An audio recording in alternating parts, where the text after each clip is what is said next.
ஓம் தத்புருஷாய வித்மகே வக்ரதுண்டாய தீமஹன்னோ நந்தி பரசோதயா. குரு பிரம்மா குரு விஷ்ணு குரு தேவோ மகேஸ்வரராய.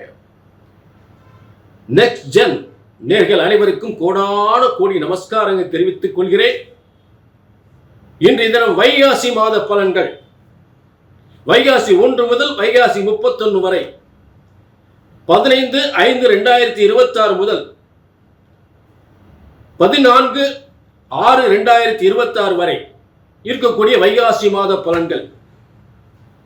அதாவது காலபுருஷ தத்துவத்திற்கு 2ஆம் இடம் தனஸ்தானத்தில் சூரியன்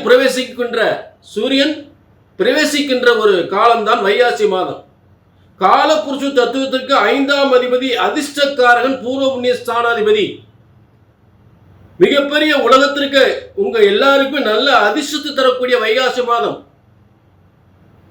ஏகப்பட்ட திருமணங்கள் எதற்காக அந்த வைகாசி மாதம் நிச்சயிக்கப்பட்டு நடக்கப்படுகிறது.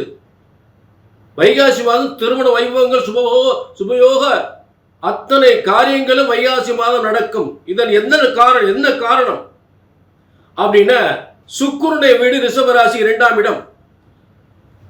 பலவிதமான செல்வ யோகங்களும், தொழில் யோகங்களும், வருமான யோகங்களும், திருமண யோகங்களும் ஏற்படுகின்ற ஒரு வைகாசி மாதம். இதற்கு காரணம் உலகத்திற்கு அதிர்ஷ்டத்தை தருகின்ற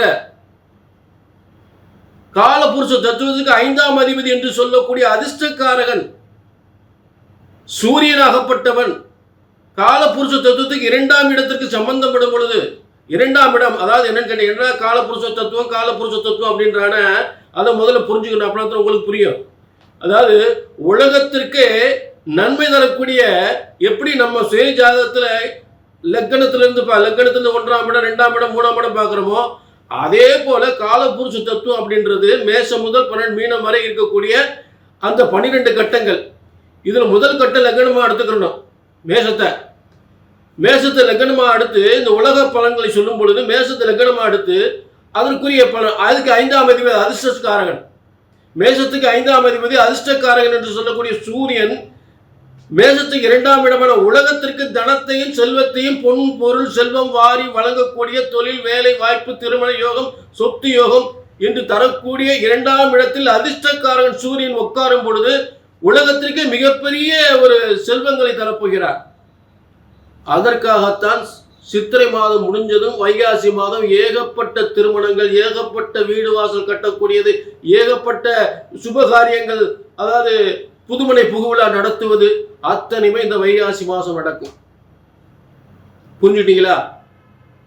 அப்ப இந்த பிரம்மசாஸ்திரப்படி உங்கள் ஜனன ஜாதகத்திலிருந்து லக்னத்திலிருந்து பலன் எடுக்கும் பொழுது, பொது பலன்கள் சொல்லும் போது மேஷத்தை லக்னமாக வைத்து உங்களுக்கு பலன் சொல்ல வேண்டும். அதன் அடிப்படையில் தான் இந்த காலபுருஷ தத்துவம் உங்களுக்கு இந்த விளக்கம் கொடுத்துக்கிட்டு இருக்கேன். அப்ப காலபுருஷ தத்துவத்துக்கு அதிர்ஷ்டக்காரகன் அந்த காலபுருஷ தத்துவத்துக்கு 2ஆம் இடம் தனஸ்தானத்திற்கு வரும்பொழுது உலகத்திற்கு நல்ல செல்வங்கள் பெருகும், தொழில் பெருகும், வருமானம் பெருகும், சுபகாரியங்கள் நடக்கும். புரிஞ்சுட்டீங்களா? ஆக அப்படிப்பட்ட டாக்டர் கலைஞர் அவர்கள் முன்னாள் முதல்வர் கலைஞர் அவர்களுக்கு இந்த வைகாசி மாதம் பிறந்திருக்காரு. அவர் ரிஷபத்தில் சூரியன் இருக்கும். நாட்டே ஆண்டார். பல செல்வங்களை, கோடிக்கணக்கான செல்வங்களை கட்டி ஆண்டார். சரி, அப்படிப்பட்ட வைகாசி மாத பலன்களை நம்ம பார்க்க போறோம். இப்ப இது பொது பலன்.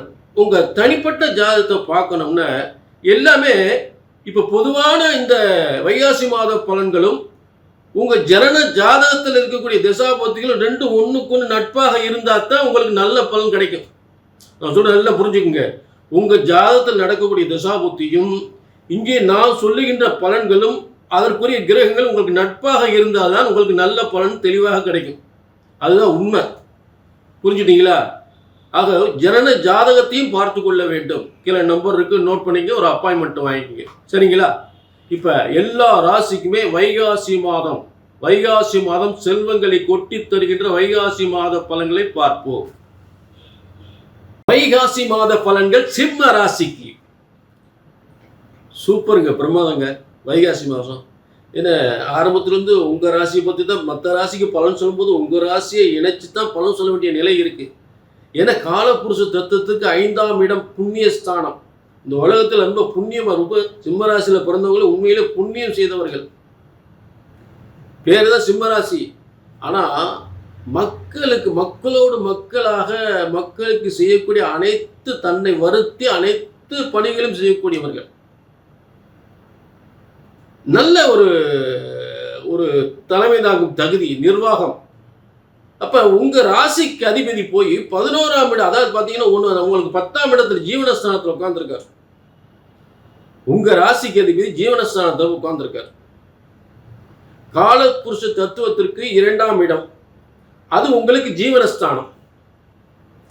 அப்ப அதுக்கு என்ன அர்த்தம்? அதுக்கு என்ன அர்த்தம் கேட்கிறேன் சார். எங்களுக்கு என்ன தெரியும், உங்களுக்கு தானே தெரியும். அப்ப காலபுருஷ தத்துவத்துக்கு 2ஆம் இடம் வருமானம் தரக்கூடிய இடம். அந்த இடத்துல உங்க ராசிக்கு அதிபதி போய் உங்களுக்கு 10ஆம் இடத்துல, அது 10ஆம் இடமா அமைஞ்சு உட்கார்ந்த என்ன அர்த்தம்? தொழில் மூலம் வருமானங்கள் முன்னேற்றங்கள் நிச்சயமாக ஏற்படும். அரசாங்க உத்தியோகம் கிடைக்கும். அரசு உத்தியோகத்தில் புதிய பொறுப்புகள், அதிகமான பொறுப்புகள் ஏற்படும். புதிய பொறுப்புகள், ப்ரமோஷன் கிடைக்கும். நிர்வாக திறமை, பெயர், புகழ், அந்தஸ்து, கௌரவம் மிகப்பெரிய முன்னேற்றத்தை அடையும். அதுக்கு அர்த்தம் அதுதான். புரிஞ்சுட்டீங்களா? அப்ப இந்த வைகாசி மாசத்தில் அடுத்து என்ன ஒரு சிறப்பு அப்படின்னு பார்த்தோம்னா, உங்களுக்கு லாபஸ்தானத்துல குரு சுக்கிரன் இருக்கிறாங்க. குரு சுக்கிரன் யாரு? 3-10க்குரியவர். உங்க தொழில் ரீதியாக, உத்தியோக ரீதியாக, அதே நேரத்தில் டாக்குமெண்ட் பிரச்சனைகள், இந்த ரீதியாக ஒரு வழக்கு ரீதியாக நீங்கள் ஒரு 3-10க்குரிய அந்த சுக்கிரனாகப்பட்டவன் லாபஸ்தானத்தில் 11ஆம் இடத்தில் வெற்றி ஸ்தானத்தில் இருக்கிறார். ஆக முயற்சிகள் அனைத்தும் வெற்றி. முயற்சிகள் அனைத்தும் வெற்றி. எதுக்கு முயற்சி பண்ண போறீங்க? உங்க தொழிலுக்கு, உங்க பதவிக்கு, உங்க வியாபாரத்திற்கு, உங்க வருமானத்திற்கு, முன்னேற்றத்துக்கு, பதவி உயர்வுக்கு, உங்க செய்கிற முதலீடுக்கு. ஏன்னா அந்த 11ஆம் இடத்திலிருந்து பார்க்கக்கூடிய இடம் என்ன? குரு சுக்கிரன் இருந்து எங்க பார்க்கிறாங்க? 11ஆம் இடத்துல 5ஆம் இடத்தை பார்க்கிறாங்க. 5ஆம் இடம் அதிர்ஷ்டம்.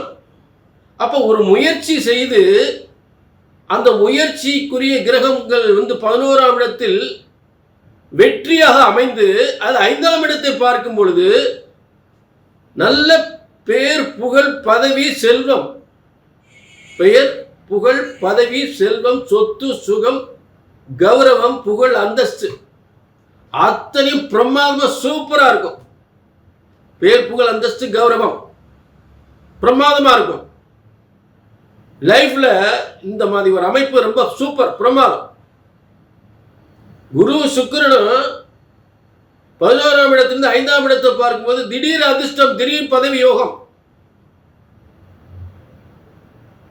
பார்வதங்க குரு, அதாவது கிரகங்களுடைய பார்வைதான். அப்படி எந்த ஸ்தான பலத்திலிருந்து எந்த ஸ்தானத்திலிருந்து பார்க்குது, அதான் முக்கியம். புரிஞ்சுட்டீங்களா? சரி, அடுத்து உங்களுக்கு இந்த வைகாசி மாசத்துல கிரக அமைப்புகள் என்னன்னு கேட்டீங்கன்னா, சூரியன் தான் வைகாசி மாசத்தோட நாயகன். அவருடைய சிறப்பு அம்சத்தில் இருக்கார். உங்க ராசிக்கு அதிபதியா போய் 10ஆம் இடத்துல உட்கார்ந்து இருக்கார். அப்ப நீங்க உங்க தொழில் ரீதியாக எடுக்கப்படுகின்ற முயற்சிகள் அனைத்தும் மிகப்பெற்று ஏற்படுத்தும். பதவி யோகம், அரசாங்க பதவி, தொழில் யோகம், வருமான யோகம், முன்னேற்ற யோகம் நிச்சயமா சிறப்பாக இருக்கும். பேர் புகழோடு இருப்பீங்க. அடுத்து இந்த பூமிகாரன், அதான் 4ஆம் அதிபதி, வீடு, வண்டி, வாகனம், அதே இடத்துல உயர் பதவி. இந்த 4ஆம் அதிபதி போய் 9ஆம் இடத்துல. 9ஆம் இடம் என்பது திரியோண பலம். ஒரு திரியோணத்திலே உயர்ந்த திரியோண ஸ்தானம். 1, 5, 9 திரியோண ஸ்தானம். இதுல 9ஆம் இடம் உயர்ந்த திரியோணம். உயர்ந்த பதவி, தெய்வீக பதவி, ஆன்மீக பதவி, ஆன்மீக பயணம், கோயில் திருப்பணி, இப்படி சொல்ல அரசாங்கத்தில் உயர்ந்த பதவி. அந்த பதவியில் இருந்துகிட்டே மக்களுக்கு சேவை செய்வது, பேரும் புகழும் எடுப்பது, அதான் திரிகோணத்தினுடைய உச்ச பலன். 9ஆம் இடத்தினுடைய திரிகோணத்தினுடைய உச்ச பலனே ஆன்மீகம், தெய்வ பலம். அப்படிப்பட்ட ஒரு சிறந்த ஸ்தானம், பிரமாதமா இருக்கு சிம்மராசி. வைகாசி மாசம் தெய்வீக மாதம், பிரமாதமான பேர், புகழ், கௌரவம், அந்தஸ்து சிறப்பாக அமையக்கூடிய ஒரு அற்புதமான மாதம். அதே நேரம் சிம்மராசி நேர்களே, இது பொதுவான பலன். உங்க தனிப்பட்ட ஜாதகத்தில் என்ன தசாபுத்திகள் ஓடுது, அதுக்கு இந்த வைகாசி மாத பலன்களுக்கு 2 நட்பாக இருந்தால்தான் உங்களுக்கு சரியான பலன் கிடைக்கும். அது எப்படி அப்படின்னு தெரிஞ்சுக்கணும் அப்படின்னா கீழே நம்பர் இருக்கு, நோட் பண்ணிக்கங்க, ஒரு அப்பாயின்மெண்ட் வாங்கிக்கலாம். சரிங்களா? ஆக மீண்டும் உங்களை சந்திக்கும் வரை உங்களிடமிருந்து விடைபெறுவது பாலச்சித்தன். நன்றி, வணக்கம்.